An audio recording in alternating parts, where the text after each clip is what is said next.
आज पाकिस्तान अपनी हिस्ट्री की सबसे बुरी इकोनॉमिक कंडीशन में फंसा हुआ है। पेट्रोल, बिजली, खाना, यहाँ तक कि पानी का भी आज पाकिस्तान मोहताज है। ऐसा नहीं है कि पाकिस्तान पहली बार गरीब हुआ है। डर इस बात का है कि इससे पहले इतनी बुरी कंडीशन कभी नहीं आई पाकिस्तान में। इस वीडियो को हम ब्रेक डाउन करेंगे कि क्यों और कैसे पाकिस्तान इतनी बड़ी प्रॉब्लम में पहुंचा। पाकिस्तान की आम जनता का क्या हाल है, कहाँ है पाकिस्तान के बाकी दोस्त और क्या है पाकिस्तान के इस प्रॉब्लम से निकलने का सॉल्यूशन। एक टाइम का भी खाना खा लेना तो रोजा रखना भी वो भी हमारे लिए बहुत मुश्किल है। पहले जो चीज़ मैं मैनेज कर लेती थी 1000 में, अब 1500 to 2000 पे भी जाके वो चीज़ें उस तरह से नहीं मैनेज हो पाती हैं। जैसे वो नहीं आता, वो शो करने वाला गुदगुदी वाला खड़काता है तो जानवर आगे नाचता है। हमें ये नचा रहे हैं, ये जहल है, ये पागल है। भूख से मर रहे हैं लोग, गरीब आदमी की पहुंच से हर चीज दूर कर दी है। हमारी तो ये टैक्स दे दे के हम तो हमारी तो सोच ही खत्म हो गई है। फिलहाल पाकिस्तान के प्राइम मिनिस्टर है शहबाज शरीफ और ये पाकिस्तान के 23rd प्राइम मिनिस्टर हैं। 1947 मतलब आज़ादी से अब तक किसी भी पाकिस्तान प्राइम मिनिस्टर ने अपना 5 साल का वर्क टेन्योर कंप्लीट नहीं किया। शुरू से ही पाकिस्तान पॉलिटिकली स्टेबल नहीं रहा, इसलिए आधी पॉलिसीज, डेवलपमेंट प्रोग्राम्स कभी सही से इम्प्लीमेंट हो ही नहीं पाए।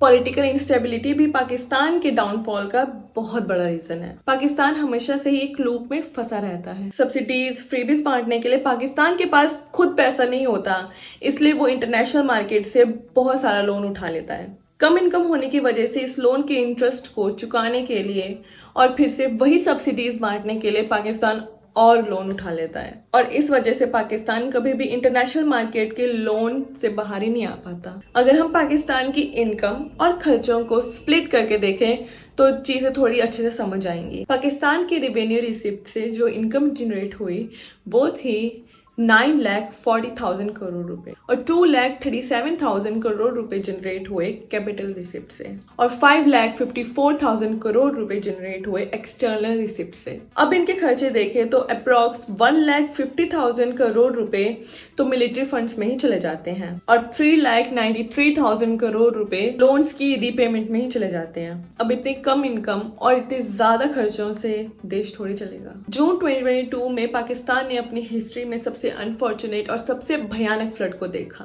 इस फ्लड से अप्रॉक्स 33 मिलियन लोग इफेक्ट हुए और पाकिस्तान की पूरी इकोनॉमिक को अप्रॉक्स $30 बिलियन का बड़ा झटका लगा। इतने सारे लोगों को रीसिविलाइज करने में भी बहुत मुश्किलें आई। बिजनेस, हाउस होल्ड और सारे सेक्टर्स इस फ्लड की वजह से स्लो डाउन हो गए। ईरान और पाकिस्तान के बीच एक गैस पाइपलाइन बिछाने के प्रोजेक्ट शुरू हुआ जिसकी टोटल लंबाई 2,715 किलोमीटर्स थी। इंडिया भी इस प्रोजेक्ट का हिस्सा था, लेकिन थोड़े टाइम बाद इंडिया इस प्रोजेक्ट से पीछे हट गया। कुछ साल फास्ट फॉरवर्ड करके देखे तो ईरान ने अपनी तरफ से सारा काम फिनिश कर दिया था और पाकिस्तान की तरफ से देखे तो ये काम अभी तक शुरू भी नहीं हुआ था। और इस बात से नाराज ईरान पाकिस्तान पे अब $18 बिलियन का फाइन डालने की बात कर रहा है। इसके अलावा रशिया यूक्रेन वॉर की वजह से क्रूड ऑयल की अवेलेबिलिटी और उसके बढ़ते प्राइसेस ने ऑयल डिपेंडेंट पाकिस्तान को और कमजोर कर दिया है। वर्ल्ड बैंक की रिपोर्ट की अगर माने तो इस समय पाकिस्तान पे अप्रॉक्स $130 बिलियन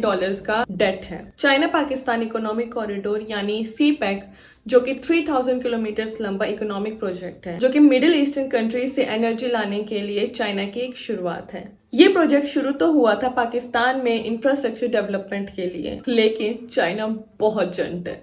इस प्रोजेक्ट में इन्वेस्ट करने वाले बैंक चाइनीज हैं, प्रोजेक्ट हैंडलिंग के लिए जो कंपनीज है वो भी चाइनीज है और सारी मैन पावर भी चाइनीज है। मतलब पाकिस्तान के नाम पे चाइना का खुद का फायदा। So these are some reasons कि क्यों और कैसे पाकिस्तान इस दलदल में फंसता जा रहा है और लाख हाथ पर मारने के बाद भी प्रॉब्लम वहीं की वहीं है।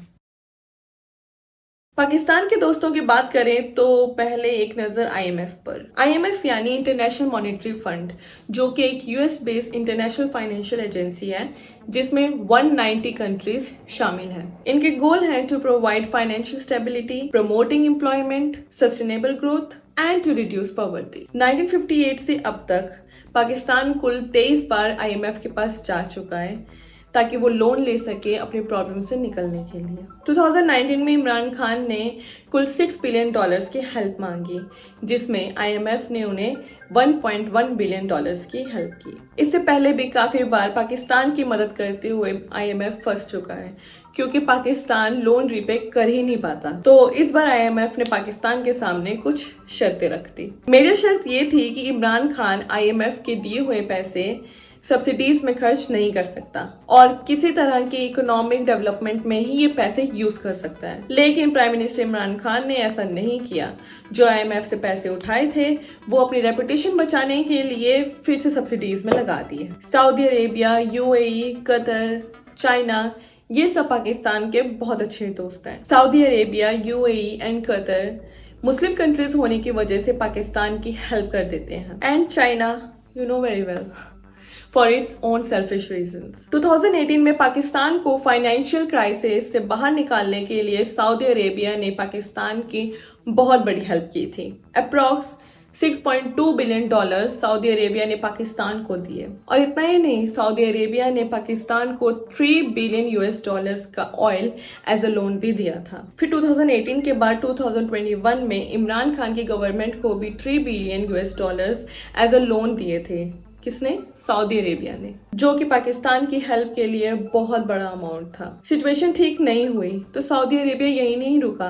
2022 में फिर से उसने पाकिस्तान की हेल्प की और ये लोन $8 बिलियन का था। सऊदी अरेबिया के अलावा कतर ने भी पाकिस्तान को 2022 में $2 बिलियन एज अ लोन दिए थे। 2019 में UAE ने पाकिस्तान को $200 million as a financial help की और $2 बिलियन का लोन दिया था। पाकिस्तान के पास कुछ दोस्त तो हैं, लेकिन ये दोस्त भी कब तक मदद करेंगे? वर्ल्ड बैंक की रिपोर्ट के कहने हैं कि पाकिस्तान में कुल 6 million people acute food insecurity यानी भूखमंदी की कगार पे पहुंच चुके हैं और इस साल के एंड तक ये नंबर बढ़कर 8.5 मिलियन तक पहुंच जाएगा। जनवरी 2023 में एक आटे के बैग के लिए लोगों को 3100 रुपए देने पड़ रहे थे। हॉस्पिटल्स में इलाज लिमिटेड होता जा रहा है। डॉक्टर्स, नर्सेज, स्टाफ्स, इन सब की पेमेंट्स देनी मुश्किल हो रही है। और तो और बेसिक मेडिसिन की भी भारी शॉर्टेज चल रही है। पेट्रोल के शॉर्टेज होने के कारण पेट्रोल पंप्स के बाहर लंबी लंबी लाइंस, पेट्रोल की अनअवेलेबिलिटी और उसके बढ़ते दामों ने लोगों का जीना मुश्किल कर दिया है। ओवरऑल बात की जाए तो इस वक्त पाकिस्तान की जनता बहुत ही लाचार और बेबस सिचुएशन में है। खाने के लिए खाना नहीं है, गाड़ियों में पेट्रोल नहीं है, पढ़ने के लिए पैसे नहीं है और हॉस्पिटल्स में इलाज नहीं है। Pakistan is at its rock bottom.